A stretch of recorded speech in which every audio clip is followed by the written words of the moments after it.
Okay, so should I go and register our organization's name on like every single social media channel and then just start posting stuff to them all the time? Not exactly. In the long term, doing something poorly can actually be worse than not doing anything at all. If someone checks a channel and sees you only have a handful of followers and no posts, they'll be really disappointed. It's better to pick 1 or 2 channels and totally kill it. But before you get all excited about posting, let's check which channels match our organizational goals. Now, it's much easier to work from specifics, so I'm going to be filling out an example for the Fitzroy Academy because I know it. And we'll put a link to the finished version for you to have a play with in the resources below. We'll go through each of the common social channels and check if we can secure a good profile name, if we can make the content needed, like nice photos or videos or blog posts. Then we'll note if the channel is appropriate for our audience and if it will achieve our short, medium, and long-term goals. So Facebook is a really good catch-all for a lot of people. There are over 1 billion people on Facebook. It can be a really, really good place to start. Okay, well, everyone is in Facebook and we should probably have one of those. So for the Fitzroy Academy, you could post pictures about learning or maybe some mini video lessons. Twitter is definitely better for personalities, or it's better for if you're a news channel that actually needs to convey a lot of information very quickly and keep things up to date.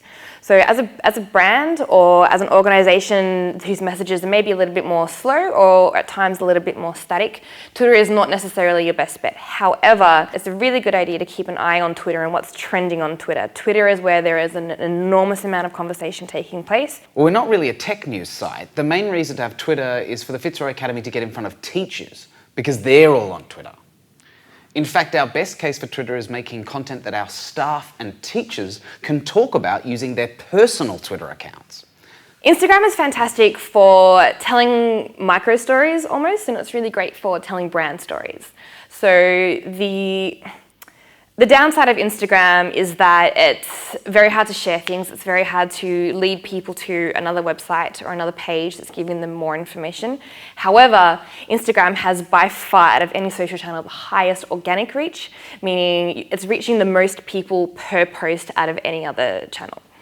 And so what that means is that people are very engaged in what you're writing in that caption there, and they're really engaged in the stories that you can actually tell.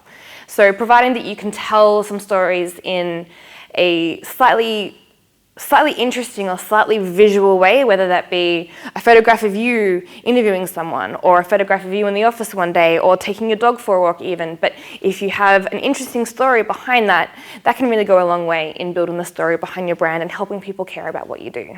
Instagram. Definitely we should be on there. It's visual and that works really well for us. Or YouTube might be a really good way to convey large pieces of information with a much more engaged audience. You want to make sure that your organization can actually be producing the video content required for a platform like YouTube. YouTube, great. This is literally a YouTube video right now, so this is the most obvious fit for us. Pinterest is product and consumer focused, so it's fantastic if you have a physical product you can take pretty pictures of and sell. We don't really have like a tangible product to sell, so this might be a stretch. Who Gives a Crap is a very product-focused social enterprise. They have a product they sell. So maybe for their Pinterest, they'll post beautiful shots of their products in fancy cafes. These are the sorts of images that work well on Pinterest. Okay, what about LinkedIn and Google+? LinkedIn is basically good for getting a job, and Google+ is an about page for YouTube channels these days. Okay, Maddie, so what if I'm still struggling to pick like a hero channel? Just go to the Discover page on each channel and see what kind of posts are popular. If you can't imagine your message appearing alongside other popular posts, then you're probably going to struggle. So that sounds a lot just like copying other brands that are similar to us. Isn't that a bit unoriginal? Not really. It's actually great to be part of a conversation that's happening with other brands online. It's a bit like being in the room where all the popular people are hanging out at the party. So it's like, I don't want to go out and hang out in the laundry at the party just because no one else is there, right? Exactly. You want to be where the attention is. So what do I do once I've chosen 1 or 2 channels? Write them down in the document and add some notes on why you've chosen these channels, because you'll have to explain this strategy to other people in the organization at some point. Okay, we've chosen these channels and we've written the reasons why. This feels much more achievable. Just a few channels to concentrate all of our effort on. The reason this process is important is because we want to be using our time in the most effective way possible, and we want to make sure that we're speaking to the people that will see our messages the most relevant.